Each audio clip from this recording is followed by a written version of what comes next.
RDCEP, Sharon Cuneta Pangilinan, Francis M. Pangilinan. Nagkaroon ng bagong kabanata ang kontrobersya ng cyber libel ngayong lumitaw ang pagdemanda nina Sharon Cuneta at dating Senador Kiko Pangilinan laban kay Christy Fermin, isang kilalang showbiz columnist.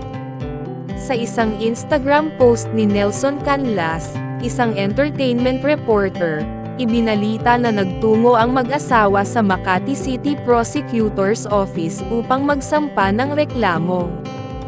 Ayon sa ulat, ang mga pahayag ni Fermin tungkol sa personal na buhay at pamilya ng mag-asawa ang naging dahilan ng paghahain ng kaso.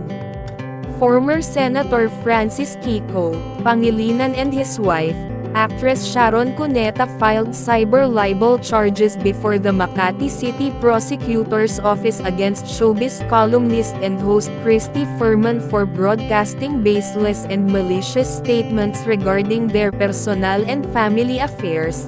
Ayon sa caption sa post ni Nelson, na may kasamang litrato nina Sharon at Kiko na nagtataas ng kanilang kanang kamay.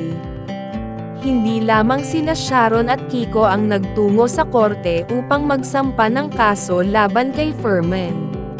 Kamakailan lang, si Bea Alonzo, isang award-winning actress, ay nagdemanda rin sa parehong issue. Bukod sa kanya, kasama rin sa mga inireklamo si OG Diaz at ang mga kasama niya sa kanilang showbiz programs.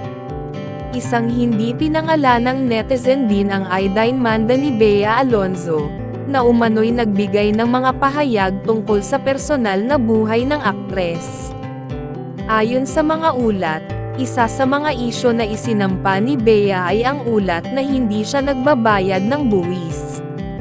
Ayon sa abogado ni Bea, si Attorney Joey Garcia, ang paghahain ng mga reklamo ng aktres ay paraan upang ipagtanggol ang kanyang mga karapatan. Ibinunyag din ni Garcia ang labis na pighati ng aktres sa patuloy na paninira laban sa kanya. Unang nagbigay ng reaksyon si OG Diaz sa pagdemanda ni Bea, kung saan humingi siya ng paumanhin sa mga kaibigang reporters na hinihingan siya ng panig.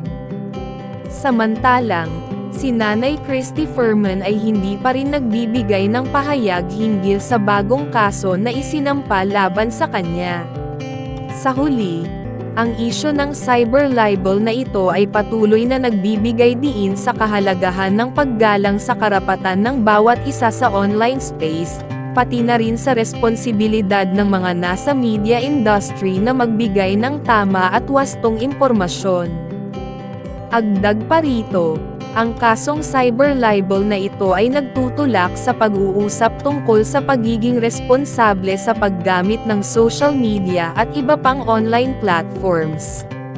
Sa panahon ngayon na ang impormasyon ay maaaring kumalat ng mabilis at madaling maging biktima ng pang-aabuso sa online. Mahalaga ang pagbibigay halaga sa katotohanan at pag-iingat sa bawat salita na inilalabas sa publiko. Sa paglilitis ng mga kaso tulad nito, hindi lamang ang mga personalidad sa industriya ng showbiz ang nabibigyan ng leksyon, kundi pati na rin ang lahat ng gumagamit ng social media na dapat mag-ingat sa kanilang mga pananalita at aksyon upang maiwasan ang potensyal na pagkakasangkot sa legal na mga isyu. Ang patuloy na pagtutok sa pagpapalakas ng kaalaman at kamalayan sa mga patakaran at batas ng cyberspace ay mahalaga upang mapangalagaan ang seguridad at integridad ng bawat isa sa online community.